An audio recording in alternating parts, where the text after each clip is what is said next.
सनसनी, खुलासा, बड़ी खबर। आरोपी गिरफ्तार। क्या क्राइम को रिपोर्टिंग के नज़रिए से बस ऐसे ही देख सकते हैं? पहले तो ये म्यूजिक चेंज करो यार। मुझे लगता है कि हमें हमारे सवाल भी बदलने चाहिए और क्राइम रिपोर्टिंग का लेंस भी।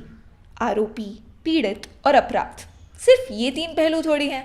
इस पूरे अपराध की जड़ तक पहुंच के उसको एक कहानी का आकार देने वाली भी कोई है, जिसकी दुविधाएं और रणनीतियां अक्सर कहानी के पीछे ही छुपी रह जाती हैं। निरंतर रेडियो पर द थर्ड आई प्रस्तुत करती है एफ रेटेड इंटरव्यूज, जिसके पहले सीजन में मिलते हैं महिला क्राइम रिपोर्टर से, जो हमें लेके जाएंगी सनसनी और ब्रेकिंग न्यूज के पीछे के रोजमर्रा में। यहाँ पत्रकारिता में माहिर होना तो जरूरी है ही, पर जासूस भी बनना पड़ता है। मैं माधुरी और मैं जूही मिलकर ये सवाल कर रहे हैं कि क्या अपराध को नारीवादी नजरिए से देखा जा सकता है, और रिपोर्टिंग से इसकी क्या छवि हमारे दिमाग में बनती है।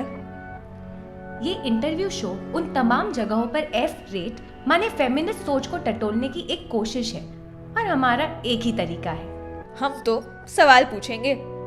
इस एपिसोड में मिलते हैं नीतू सिंह से। क्राइम बीट कभी तड़क भड़क वाली बीट नहीं है। क्राइम बीट बहुत ठहराव वाली बीट है, बहुत रुकने वाली बीट है, इसमें हड़बड़ी नहीं है। नीतू सिंह 2016 से पत्रकार के तौर पर ग्रामीण क्षेत्र और फील्ड से लॉन्ग फॉर्म स्टोरी की रिपोर्टिंग करती है। 2016 से 2021 तक उन्होंने गांव कनेक्शन मीडिया प्लेटफॉर्म के साथ ये कहानियां कवर की, और अब शेड्स ऑफ रूरल इंडिया के नाम से उनका यूट्यूब चैनल है, जहां वो एज इंडिपेंडेंट जर्नलिस्ट काम करती हैं।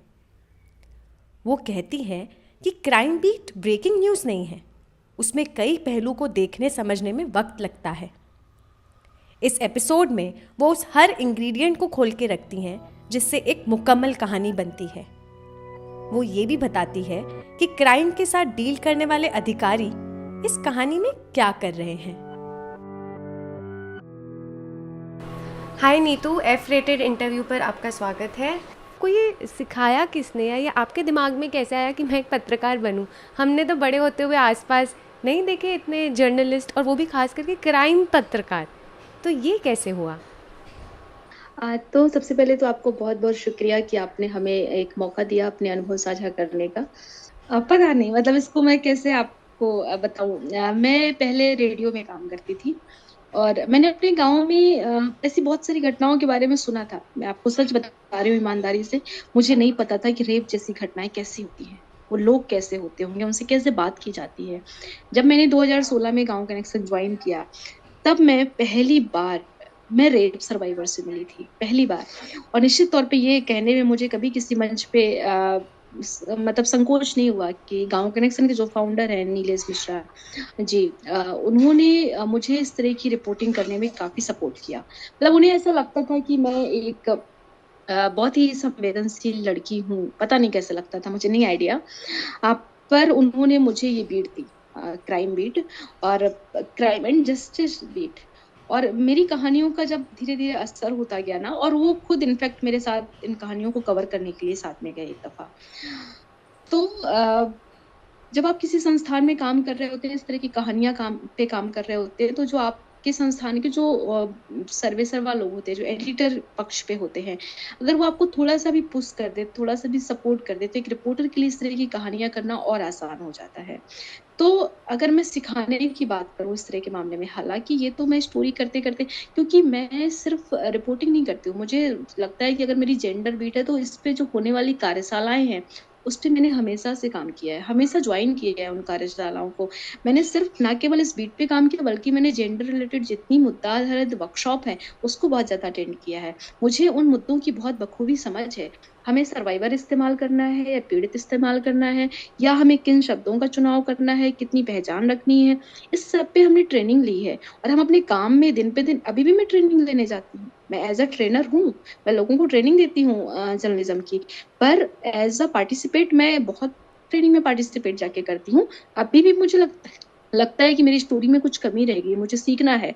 तो जो लिखने की बारीकियां थी, जो लिखने का स्टाइल था मेरा, लोग कहते हैं तुम बहुत जी के लिखती हो। नीलेश सर ने मुझे हमेशा से छोड़ दी कि नीतू, तुम्हारे दिमाग में जो भी थॉट आ रहा है, जो तुमने सोचा है फील्ड पे, तुम एज इट लिखो। तुम वैसा ही लिखो, मेरा तुम्हारे ऊपर कोई दबाव प्रेशर नहीं है ना। तो मैंने स्टोरी को, उन्होंने मुझे एक तरीका सिखाया स्टोरी का विजुअलाइजेशन, इस तरह की स्टोरी का विजुअलाइजेशन कितना इंपॉर्टेंट है, जो विजुअल राइटिंग हम करते हैं। मेरी कहानियों में आपको विजुअल राइटिंग अक्सर देखने को मिलेगी, ये भी उन्होंने मुझे सिखाया। और मेरी कहानी लिखने के बाद उन्होंने बहुत ऐसे यूं ही नहीं बोल दिया कि बहुत रद्दी लिखा, बहुत काट छाट दिया, ऐसा नहीं। अगर उन्होंने मेरी कहानी को एडिट किया है तो उन शब्दों को भले ही थोड़ा पैराग्राफ इधर उधर किया हो, पर जो मेरे शब्द थे, जो मेरे कहने का तरीका था, उसको कभी डिस्टर्ब नहीं किया, उसको एज इट रहने दिया। तो मुझे हमेशा से कॉन्फिडेंस आता गया। और ये एक पत्रकार होने के नाते धीरे धीरे आप उन कहानियों में डूब जाते हैं। जब मुझे कोई नहीं जानता था, जब मैं बिल्कुल फ्रेशर थी, जब मैं मीडिया में आई थी, गांव कनेक्शन मेरा पहला संस्थान है जहाँ पे मैंने रिपोर्टिंग करना सीखा। 2016 से लेकर 2021 तक मैं उस संस्थान में रही, तो वो करते करते भी आता है। नीतू, एक मुकम्मल स्टोरी, इसको थोड़ा खोलिए मेरे लिए कि एक मुकम्मल स्टोरी क्या होती है आपके मुताबिक। एक मुकम्मल क्राइम स्टोरी में क्या क्या चीज़ें हैं जो बिल्कुल छोड़ी नहीं जा सकती, जो उसे मुकम्मल बनाती हैं? एक मुकम्मल स्टोरी वही होती है जिसमें हर एक पक्ष पे, हर एक पहलू पर आपके पास प्रतिक्रिया हो, आपके पास जवाब हो, आपके मन में खुद स्टोरी पढ़ने के बाद कोई शंका ना रहे कि कोई बिंदु छूट गया है। हमें काउंसलर की भी जरूरत लगती है, तो हम काउंसलर से भी बात करते हैं किस तरह के मामले में जो रेप सर्वाइवर है उसके साथ कैसे ट्रीट किया जाना चाहिए। हम राज्य महिला आयोग से भी अगर हमें जरूरत महसूस होती है तो हम उनसे भी बात करते हैं। जो पुनर्वास राशि मिलती है हम उस पे भी बात करते हैं। तो हम स्टोरी के किसी भी पहलू को छोड़ते नहीं हैं, हम उस हर एक पहलू पे नजर रखते हैं जिस पे रखना जरूरी होता है। अब मैं जब भी कोई स्टोरी कवर करने जाती हूँ तो मैं सबसे पहले कोशिश हमारी ये रहती है कि मुझे एफआईआर की कॉपी मिल जाए किसी भी हाल में।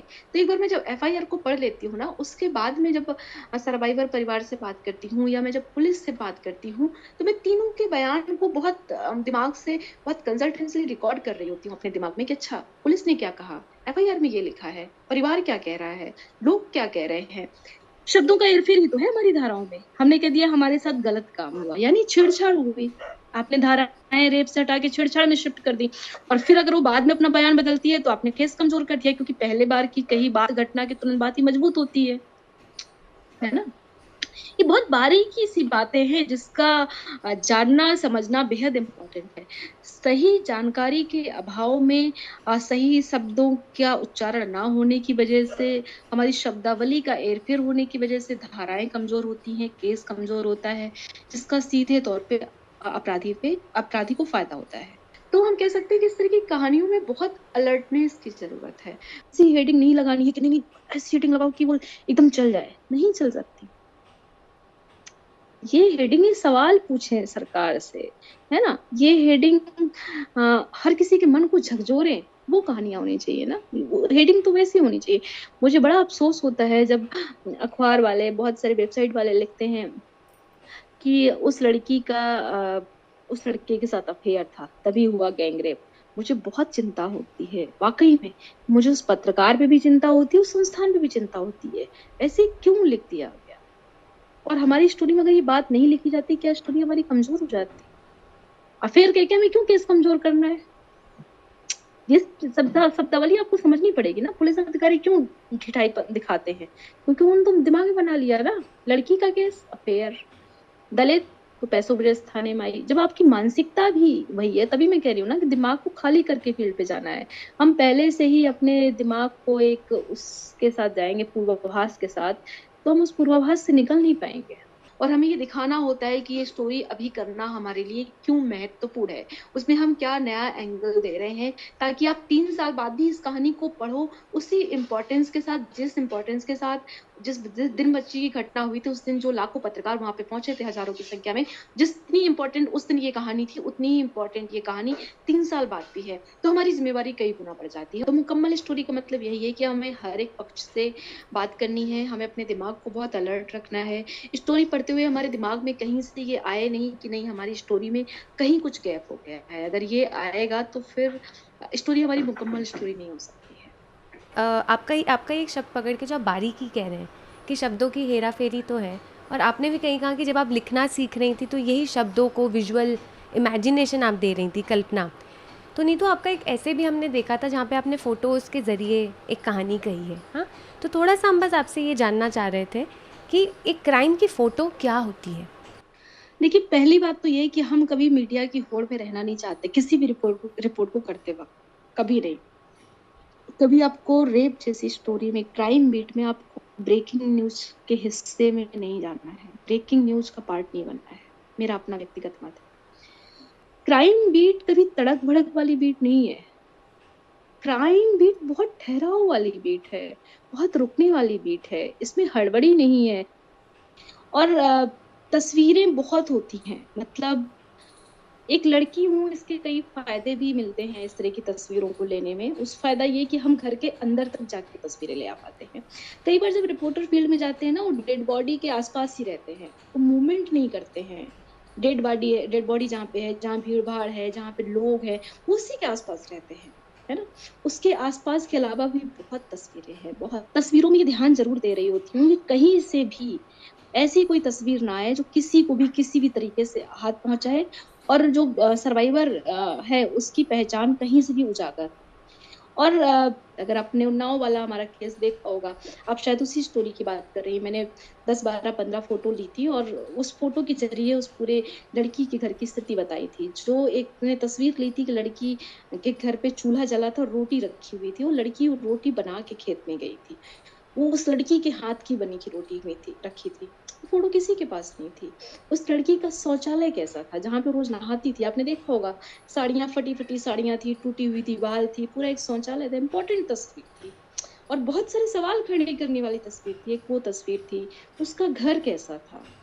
उसकी गृहस्थी कैसी थी? उसके चप्पल, उसका बैग, उसकी किताबें, उसकी लिखावट, वो बहुत सारी तस्वीरें जो हमें उस परिवार के बारे में तस्वीरों के माध्यम से बता सकती थी और सिस्टम पे सवाल भी खड़ा करती थी। अगर हमने दिखाया कि टूट फटी साड़ियाँ तो उससे क्या आप गरीबी का अंदाज़ा लगाइए और उस परिवार को शौचालय नहीं मिला, ये इस बात का भी इंगित था। अगर घर में टूटी चप्पलें रखी हैं या गृहस्थी में थोड़ा-सा सामान रखा है, आपको बहुत कुछ अंदाज़ा हो जाएगा, बहुत कुछ कहने की ज़रूरत नहीं है। तो एक तस्वीर तो वैसे भी 1000, 2000, 4000 शब्दों के बराबर होती है। तो तस्वीर में कभी होड़ मत लाइए ना कि मुझे होड़ करके वही तस्वीर दिखानी है। मेरी कोई स्टोरी में आपको कभी ऐसा नहीं मिलेगा, कभी नहीं मिलेगा। तस्वीरें के साथ भी उतनी संवेदनशीलता दिखानी है जितना मुझे अपनी स्टोरी के साथ, है ना? पर हमारी कहानी इसलिए महत्वपूर्ण है क्योंकि जो मैंने उन्नाव वाली स्टोरी की थी कि हमारे देश में कितना परसेंट पॉइज़न खुलेआम मिल रहा है जिस पे कोई कानून नहीं है। और जिस पॉइज़न को खा के उन 2 बच्चियों को मारा गया था, ये वही पॉइज़न था, जिसको लेने के लिए देश में कोई कानून ही नहीं बना है। इन्वेस्टिगेटिंग रिपोर्टिंग है, इसमें बहुत समय लगेगा। हम होड़ में तो नहीं आ सकते ना इस स्टोरी को करते वक़्त। हमने ब्रेक भी नहीं की, तब तक तो हज़ारों खबरें पब्लिश हो चुकी थी। और रेप जैसी स्टोरी कभी ब्रेकिंग न्यूज़ नहीं हो सकती भाई, ये हर आदमी को समझना होगा। तो आपको समझना पड़ेगा कि आप बाकियों से अलग क्या लिख रहे हैं। आपकी नज़र उतनी तेज़ होनी चाहिए और वो हो जाती है एक टाइम के बाद, मुझे ऐसा लगता है। मतलब ये बहुत मैं अनूठा काम नहीं कर रही हूँ, ये बहुत अलग नहीं है। जब आप इस तरह की कहानियों को करेंगे, जिएँगे, तो आप फिर करने लग जाएँगे। ये आपकी प्रैक्टिस का एक हिस्सा हो जाएगा। आपने इतने साल जो आपका काम करने का अनुभव है क्राइम पे, आप क्राइम के बारे में अब जाके क्या अलग कह सकते हो? यानी कि आपको अपराध के बारे में क्या पता चला अपने काम के ज़रिए? क्या आपकी समझ उनके बारे में बदली? बहुत सारी चीज़ें हैं, बहुत सारी चीज़ें, इसको एक एक वाक्य में नहीं कहा जा सकता है, बहुत सारी चीज़ें कि मैं पुलिस के पूरे सिस्टम को बहुत करीब से देख पाई। मतलब जब तक मैं क्राइम बीट में नहीं गई थी, तब तक मुझे अंदाज़ा भी नहीं था कि पुलिस इतनी लापरवाही करती होगी मामलों में। मतलब मैं बहुत भरोसा करती थी पुलिस पे, सच कह रही हूँ। मतलब मुझे लगता था कि हाँ, सब कुछ बहुत फ़ेयर होता होगा। लेकिन जब मैंने इस तरह के मामले की रिपोर्टिंग की, तो मुझे पता चला कि पूरा सिस्टम कितना गड़बड़ है। हम ये नहीं कहते सारे अधिकारी गड़बड़ हैं, पर पुलिस की लापरवाही, मुद्दों की समझ, कानून की समझ, पूरी एक प्रोसेस एक मामले की क्या होती है, मुझे पूरा एक सिस्टम समझ में आया है कि सिस्टम में कहाँ-कहाँ गैप है। मतलब सबसे ज़्यादा जो मुझे कमी महसूस हुई पूरे सिस्टम में, वो ये कि लोग जेंडर को लेके अवेयर ही नहीं हैं। लोगों को ट्रेनिंग ही नहीं मिल रही है, उनको कानून की जानकारी ही नहीं है। अगर मैं किसी जांच अधिकारी से बात करती हूँ मुआवजा राशि की, वो कहते हैं अच्छा बहन जी ऐसा कोई, अच्छा मैडम ऐसा कोई कानून है क्या? ऐसा भी होता है क्या? भाई जो जांच और जिम्मेदार अधिकारी उसको ही नहीं पता है कि मुआवजा राशि नाम की भी कोई चीज होती है जो सर्वाइवर को दी जाती है। आप उससे क्या अपेक्षा रख सकते हैं? ऐसे ही प्रक्रिया नहीं सुधर सकती है। निर्भया कांड में, निर्भया केस के बाद जो निर्भया फंड बना था उसमें कहा गया था कि निर्भया फंड हर साल बढ़ाया जाएगा। जब ये शुरू हुआ था तब से लेके अभी तक इसकी राशि में बहुत बढ़ोतरी नहीं हुई है, बहुत मामूली बढ़ोतरी हुई है। वजह क्योंकि जो निर्भया फंड की राशि है वही राज्य नहीं खर्च कर पा रहे हैं। हमारे पास दर्जनों ऐसी लड़कियां हैं जिसको पुनर्वास राशि मिलनी चाहिए और वो नहीं मिल रही है क्योंकि अधिकारियों को उसकी जानकारी ही नहीं है। और आप कह रहे हैं कि सरकारें, राज्य सरकारें बजट नहीं खर्च कर पा रही हैं। आपने राज्य सरकारों को के उन जिम्मेदार अधिकारियों को कितना ट्रेंड किया है जो इस बजट को डिस्ट्रीब्यूट कर रही है? क्या आपने उनको कोई ट्रेनिंग दी है? क्या आपने, आपके पास ऐसा कोई आंकड़ा है कि जिले में या राज्य में कितने बच्चियों के साथ रेप या गैंगरेप हुआ है? कितनी बच्चियों को निर्भया फंड मिलना चाहिए, कितनियों को नहीं मिला है? नहीं मिला तो क्यों नहीं मिला? कोई जवाबदेही तो है ही नहीं पूरे सिस्टम में, किसी के ऊपर कोई जवाबदेही नहीं। अब कैसे से कैसे क्राइम कर दीजिए, पुलिस अधिकारी जो हैं लोकल थाने के, उनके भाव क्यों बढ़े? वो क्यों लापरवाह है? सिर्फ इसी वजह से, क्योंकि कोई जवाबदेही तय नहीं है। एक रिपोर्टर की जवाबदेही सुनिश्चित कर दी है जनता ने। एक रिपोर्टर अगर एक शब्द गलत लिखेगा तो पुलिस भी उसके खिलाफ कार्रवाई कर सकती है, संस्थान पे केस हो सकता है, संस्थान का एडिटर आपसे जवाब मांग सकता है, आपको नौकरी से निकाल सकता है। मेरी जवाबदेही तय है क्योंकि मैं एक पत्रकार हूँ, पर एक जिम्मेदार अधिकारी की जवाबदेही बिल्कुल तय नहीं है। अगर मैं एक पत्रकार हूँ तो मुझे हर समय ट्रेनिंग की जरूरत महसूस होती है और मैं ट्रेनिंग लेती हूँ, पर जो हमारे अधिकारी हैं जो इस फील्ड से जुड़े हैं उनको भी ट्रेनिंग की आवश्यकता होनी चाहिए।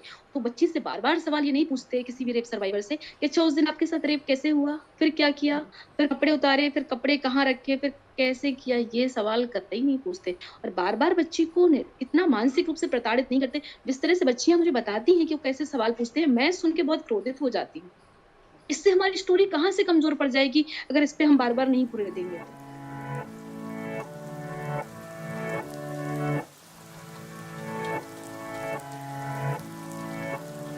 नीतू, आपके रिपोर्टिंग करने का जो स्टाइल है और ये जो आपके सवाल है, इसमें जो एक मुख्य कड़ी समझ में आती है वो फील्ड, कि आप फील्ड पे गई, आप फील्ड पे रुकी, आपने इनसे बात की, उनसे बात की। तो क्या आप हमारे लिए थोड़ा सा फील्ड शब्द को खोलेंगी? जितनी आसानी से मैं आपको बता पा रही हूँ कि मैं परिवार से बात करती हूँ, पड़ोसियों से बात करती हूँ, अधिकारियों से बात करती हूँ, इतना आसान नहीं है। जब आप फील्ड पे जाएंगे या जो पत्रकार जाते होंगे उनको अंदाजा होगा कि कई लोग कहते हैं रेप जैसे मामलों में, कह रहे तुम तो सबसे बात करके आ गई, हमसे तो कोई वहां बोल ही नहीं रहा था, बात ही नहीं कर रहा था, ऐसा कैसे? तो ये तुरंत तुरंत संभव नहीं है, इसमें थोड़ा सा समय लगाना पड़ेगा। और आप डायरेक्ट किसी से जाके बात करेंगे तो संभव ही नहीं है। कई बार जब इस तरह की कहानियों को हम कवर करने जाते हैं तो हम मुद्दे से इतर बात करने की शुरुआत करते हैं ताकि हम पड़ोसियों के घर पे अपनी एक जगह बना पाए, थोड़ी देर बैठ पाए। कुछ नहीं तो मैं उनसे पूछूंगी आपके यहाँ वॉशरूम है क्या, एक गिलास पानी मिलेगा क्या, आपकी बच्ची किस क्लास में पढ़ती है, आप ठीक तो है ना, आपके हस्बैंड क्या करते हैं, मायके कब से नहीं गई हैं? ऐसे सवाल जो हमारी स्टोरी से कोई बहुत ताल्लुक नहीं रखते हैं, पर मुझे उस घर में बैठ के थोड़ा-सा एक व्यवहार बनाना है। मुझे समझाना है कि मैं हूँ कौन, कहाँ से आई हूँ, मेरा स्वभाव कैसा है, मैं जो उनसे बात कर रही हूँ वो हमारे लिए कितना इम्पोर्टेंट है।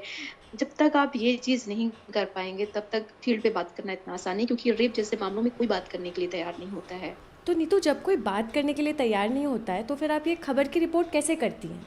अगर विक्टिम खुद ही आपसे बात नहीं कर रहे हैं, then how do you really do it? मैंने ऐसी कानपुर देहात की एक खबर की थी कि एक नाबालिग दलित बच्ची थी। मैंने ज़्यादातर स्टोरी दलित नाबालिग बच्चियों पे इत्तेफाक ऐसा रहा, हम कह सकते हैं। मुझे इसी तरह के केसेस ज़्यादा मिले जिन पे मैंने कहानियाँ कवर की हैं। तो वो नाबालिग जो दलित बच्ची है, अ, उसके साथ गैंगरेप हुआ और जो आरोपी थे वो उसके पड़ोसी थे, 4-5 लोग। और घटना के 3-4-5 महीने हो गए थे, आरोपियों को गिरफ्तार नहीं किया गया था क्योंकि पुलिस के पास कोई सबूत नहीं था। बच्ची बोल रही थी पर वो सबूत मान्य नहीं था। तो उस बच्ची को उसके घरवालों ने रिश्तेदारी में भेज दिया था और बच्ची इतना परेशान थी इस घटना के बाद से कि उसने सुसाइड कर लिया। उसके फांसी लगाने के तुरंत बाद उसी दिन आरोपी गिरफ्तार हो गए थे। मैं इस स्टोरी को की ग्राउंड रिपोर्ट करने गई थी कि ऐसा क्या था कि बच्ची के सुसाइड करने के बाद ही पुलिस के हत्थे तुरंत आरोपी लग गए। और अगर इतने दिनों तक आरोपियों को गिरफ्तार नहीं किया गया तो क्या वजह है? इस पूरे केस में पुलिस की लापरवाही कहाँ है? ये खबर थी। जब इस पूरे मामले की तह तक गई तो मुझे पता चला कि कानपुर देहात पुलिस ने उस बच्ची को, नाबालिग बच्ची को 13 दिन या 17 दिन, ऐसा कुछ, मुझे एग्जैक्ट याद नहीं है, थाने में रखा था। जबकि कानून में तो ये प्रावधान ही नहीं है कि बच्ची को आप थाने में रखें या किसी महिला के साथ रखें। और मैंने वहाँ के एसपी साहब से, वहाँ जितने भी सीनियर अधिकारी हैं, कानपुर देहात से लेकर लखनऊ तक, सभी को मेल किया, सभी को व्हाट्सएप मैसेज किया, सभी को कई कई कई दफा कॉल किया, अपने रिकॉर्ड के लिए भी, कि ताकि अगर मैं जब इस स्टोरी को पब्लिश करूं तो हमारे पास ये ना हो कि आपने हमसे कांटेक्ट करने की कोशिश क्यों नहीं की। और मुझसे किसी भी व्यक्ति ने बात नहीं की, किसी भी सिंगल अधिकारी ने बात नहीं की। और मजबूरन मुझे स्टोरी एक हफ्ते के बाद चलानी पड़ी। मुझे तुरंत एसपी का कॉल आया, तुरंत, मतलब मैंने स्टोरी भेजी, आधे घंटे के अंदर कॉल आया। उनका, आप नीतू सिंह बात कर रही हैं? मैंने कहा जी। और उन्होंने मुझसे बहुत ही गलत तरीके से बात की। आपकी हिम्मत कैसे हो गई? आपने मुझसे बात किए बगैर, आप लड़की के घर लखनऊ से आके जा सकती हैं, आप हमारे कार्यालय क्यों नहीं आ सकती हैं, आप मुझसे मिल क्यों नहीं सकती हैं, मिली क्यों नहीं, आपने स्टोरी पब्लिश क्यों की? और जितना वो कहते, मैं आपके साथ, आपके खिलाफ कोर्ट में जाऊंगा, मैं आप पे केस करूंगा कि आपने झूठ खबर चलाई है, लड़की थाने में इतने दिन रही ही नहीं है। और उन्होंने मैं डर गई थी, मैं डर गई थी, सच में मैं डर गई थी। और उन्होंने मुझसे कहा कि अगर आपने स्टोरी नहीं हटाई तो फिर बात बिगड़ सकती है। और मैं काफी डर गई थी, पर पता नहीं क्यों मेरे अंदर एक गुस्सा भी था और मैं थोड़ा कॉन्फिडेंट भी थी। और जिसका बड़ा कारण था कि मैं बहुत बार मेल कर चुकी थी, मैं बहुत बार व्हाट्सएप कर चुकी थी, और हमारे मैसेज उन्होंने सीन किए हुए थे। और तो फिर मैंने कहा कि सर आपने बोल लिया तो मैं बोल सकती हूँ क्या? हाँ हाँ, बोलिए बोलिए बोलिए, आपको भी सुन लेता हूँ मैं। फिर मैंने उनसे कहा, मैंने कहा सर खबर तो मैं डिलीट नहीं करूंगी, पहली बात। दूसरी बात, अगर आप कह रहे हैं कि बच्ची को थाने में इतने दिन नहीं रखा गया तो आप दिन बता दीजिए कितने दिन रखा गया है ना? तो हम उस बात को कोट करेंगे कि हमारी खबर पब्लिश होने के बाद हमें एसपी ने फोन करके बताया कि इस मामले में जो आपने दिनों की संख्या लिखी है वो गलत है। हमारे हिसाब से बच्ची 17 दिन की बजाय 13 दिन थाने में रही। मैं 13 दिन लिखूंगी। मैंने कहा मैं ये बिल्कुल लिखूंगी और आपको टैग करूंगी बाकायदे। और ऐसे हमारी 1.5 घंटे एसपी सर से बात हुई। खैर, तो फिर उन एसपी का ट्रांसफर हरदोई जिले में हुआ। तो जो कई जिलों की स्टोरी कहानियों का असर होता है तो मन में एक बार डर भी बैठ जाता है। मैंने काफी दिन तक हरदोई की स्टोरी नहीं की, मतलब की नहीं, क्या मतलब मैं डर रही थी थोड़ा सा, कि क्योंकि वो एसपी साहब मुझे बहुत करीब से जान गए थे। ये तो आपने अभी भी कहा कि आपको बहुत डर लगा, आप कॉन्फिडेंट भी थी बट उसके साथ साथ एक डर भी था। तो इस डर को अगर आप हमारे लिए और खोल सकती है कि ये कब कब महसूस हुआ है आपको फील्ड में, और आपको क्या लगता है इसमें आपकी महिला क्राइम रिपोर्टर होने की क्या भूमिका हो सकती है इस डर में? कई दफा लगा, क्योंकि जब एक महिला पत्रकार किसी भी अधिकारी को फोन करती है तो मेरा अनुभव ऐसा कहता है कि अधिकारी उसे बहुत हल्के में लेते हैं, बहुत हल्के में लेते हैं। पर जब वो मामला, खबर, उसका असर हो जाता है तब फिर वो आपकी संवेदनशीलता को समझ पाते हैं। तो अभी लखनऊ का ही एक मामला था। एक नाबालिग बच्ची थी और उसका उनके पड़ोसी ने ही किडनैप कर लिया था। 10-11 साल की बच्ची रही होगी और उससे सेक्स वर्कर का काम करवाते थे। वो बच्ची मुझे मिली, मैंने खबर की और इस मामले में पुलिस की क्या चूक है, मैंने अधिकारी को फोन किया, 2-3-4 बार फोन किया, वो मुझसे बात करने को ही रेडी नहीं। मतलब वो बहुत व्यस्त थे, मैडम मीटिंग में हूँ, अभी करता हूँ। पर मुझे तो वर्जन लेना था। फिर मैंने कहा सर मुझे 1 मिनट बात कर लीजिए और मुझे थोड़ा बता दीजिए इस केस में क्या चल रहा है। क्या हमें क्या बताऊं कि इस केस में क्या चल रहा है? आरोपी पकड़ गए हैं और बच्ची अभी वहां पे है आशा ज्योति केंद्र में, और क्या सुनना है आपको, बताइए। मतलब जिस मैं एक चीज और आपको बता रही हूँ, शायद ये मुझे पब्लिकली नहीं बताना चाहिए, कि मैं जब भी किसी अधिकारी से बात करती हूँ अपने रिकॉर्ड के लिए मैं रिकॉर्डिंग जरूर ऑन रखती हूँ, बिना उनकी परमिशन के, एक डॉक्यूमेंट के तौर पे। तो रिकॉर्डिंग ऑन थी।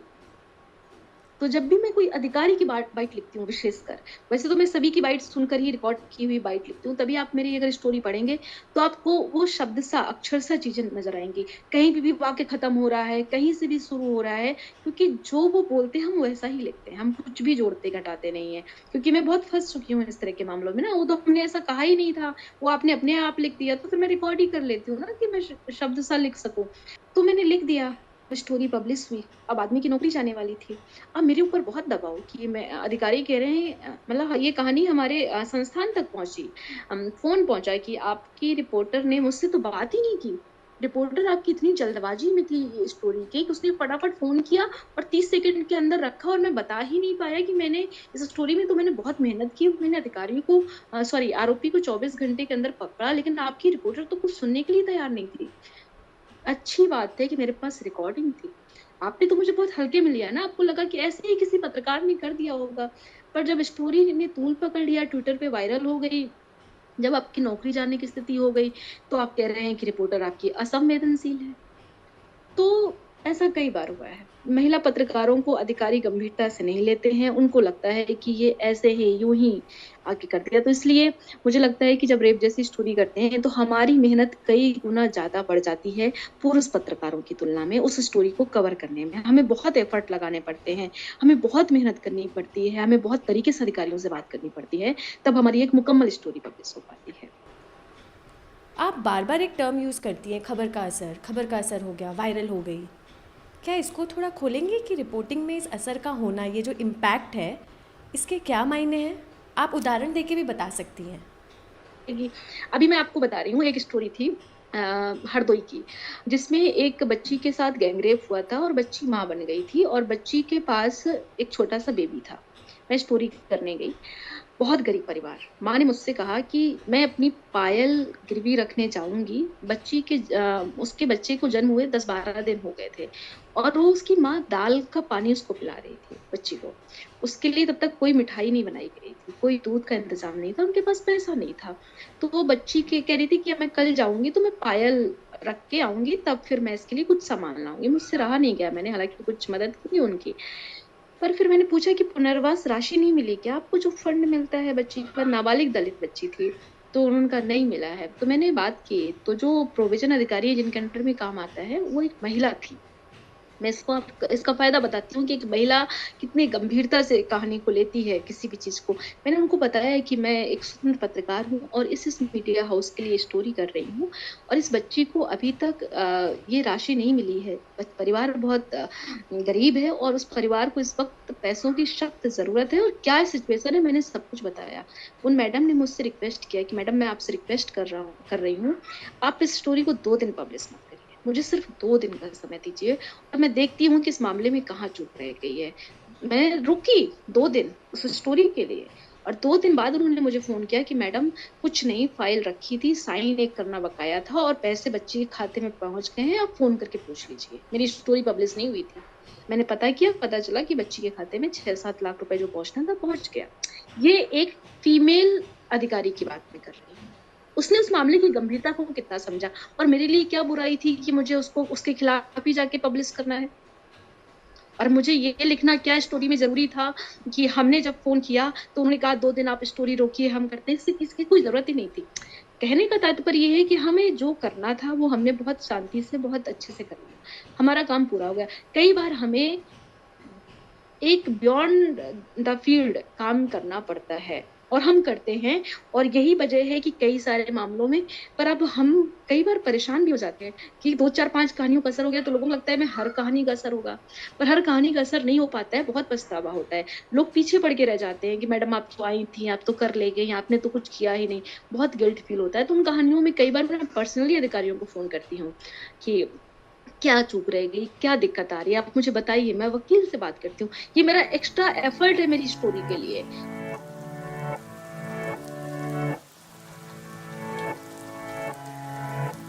आपने अपने बारे में क्या समझा इस काम को करने के ज़रिए? मैं चीज़ों को समझ पा रही हूँ और पहले जो मैं बहुत जल्दी चीज़ों को रिएक्ट कर देती थी, बहुत जल्दी कुछ भी बोल देती थी, मतलब मैंने अपने अनुभव से कहा, मेरी भी सोच बहुत अलग किस्म की थी क्योंकि मैं जिस माहौल में, जिस परिवेश में पली-बड़ी हूँ, मुझे भी यही सिखाया गया है। मैं यही सब देखते-देखते बड़ी हुई हूँ। किसी लड़का-लड़की का बात करने का मतलब उसके साथ अफ़ेयर है, अगर उसके साथ कुछ गलत हुआ तो लड़की ही ज़िम्मेवार है। मैं इसी सोच के साथ आगे बढ़ी थी।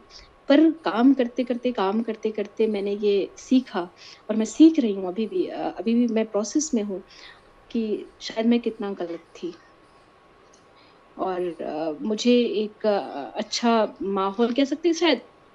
अगर मुझे वो माहौल नहीं मिल पाया तो उनकी भी गलती नहीं है जो हमारे आस-पास के लोग थे क्योंकि उनको भी यही सिखा के बड़ा किया गया है। अब मैं जब मीटिंग्स में लड़कियों को बताती हूँ या सिखाती हूँ कि आप खुद जजमेंटल मत बनिए किसी भी कहानी को लेके। नीतू, अगर कोई यंग लड़कियां हैं जो क्राइम रिपोर्टिंग करना चाहती हैं, जो रिपोर्टर बनना चाहती हैं, तो उनके लिए आपकी क्या सलाह होगी?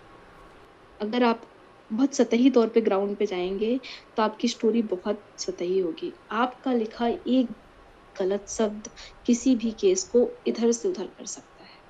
और इस तरह की स्टोरी में बहुत धैर्य की ज़रूरत है, बहुत ज़्यादा धैर्य की ज़रूरत है। धैर्य से ज़्यादा ज़रूरत है पढ़ने की। तो जब भी आप लिखें, इस तरह की स्टोरी को बहुत बार पढ़ें और ये बात आप अपने एडिटर से कहें। मैंने गाँव कनेक्शन में ही काम किया। मैंने अपने एडिटर को बाकायदे इस बात के लिए राज़ी किया कि मुझे इस तरह की कहानियों को करने में समय लगेगा। मैं समय लेती थी, मुझे समय मिलता था। तो ये टाइम टेकिंग स्टोरी होती हैं और जब भी आप इस तरह की कहानियों को कवर करने जाएँ, तो आपका बहुत सारे पहलुओं पे ध्यान रखना है। अगर आपने एक गलत खबर कई बार चला दी सारी मीडिया की होड़ में ना, तो फिर आपका अधिकारियों के साथ भी संबंध खराब होता है, क्योंकि वही घूम फिर के अधिकारी इधर-उधर जिलों में शिफ्ट होते रहते हैं। तो ये सब बहुत रिलेशन से बिल्ड की बात है और बहुत समय लगने की बात है। मतलब ये सब जितनी आसानी से मैं आज आपको बता रही हूँ, ये 1, 2, 3 साल की मेहनत नहीं है। मैंने 2016 में पत्रकारिता शुरू की थी, 2023 चल रहा है। आपको एक अच्छे अगर आप जजमेंटल होके जाएँगे ना फ़ील्ड में, तो फिर आप काम नहीं कर पाएँगे और अभी इस समय क्राइम रिपोर्टर की बहुत कमी है देश में, बहुत ज़्यादा कमी है। एक संवेदनशील पत्रकार की बेहद कमी है। तो जो भी नई युवा लड़कियाँ आना चाहती हैं इस फ़ील्ड में, ज़रूर आएँ। आप ज़रूर आएँ, मतलब मैं सबसे कहूँगी, क्योंकि क्राइम बीट में महिला पत्रकारों की बेहद कमी है। पर आप किसी भी जजमेंटल के साथ मत आएँ। आपके अंदर लर्निंग होना चाहिए, आपके अंदर पेशेंस होना चाहिए, आपके अंदर ग्राउंड पे जाने की क्षमता होनी चाहिए, लोगों से बात करने की स्किल आपको डेवलप करनी पड़ेगी। आपने जो ये लर्निंग की बात की ना नीतू, कि कॉन्स्टेंटली हमें करते रहना पड़ता है, हमें ट्रेनिंग करनी पड़ती है, चाहे वो अधिकारी हो या पत्रकार हो, जहाँ हम पहले खुद के जजमेंट से उभर सकें, तभी तो हम ये काम कर पाएंगे। तो मुझे लगता है कि ये सीखना, ये जो लर्निंग वाला लेंस है, ये एक नारीवादी नज़रिया है क्राइम बीट का। अगर हम कन्वेंशनल तरीके से देखें तो सवाल पे जितना ध्यान दिया जाता है मेन स्ट्रीम रिपोर्टिंग में, उतना ही ध्यान शायद आप जो बता रहे हो कि आप देते हो एक चुप्पी पे, साइलेंस पे, क्वाइटनेस पे, ठहराव, स्लोनेस पे। तो मेरे लिए ये बहुत बड़ी चीज़ खुली इस इंटरव्यू से और मेरे लिए ये इसका एफ रेट है। और thank you so much for sharing all of this Neetu, आपका जो भी अनुभव रहा है इतने सालों का।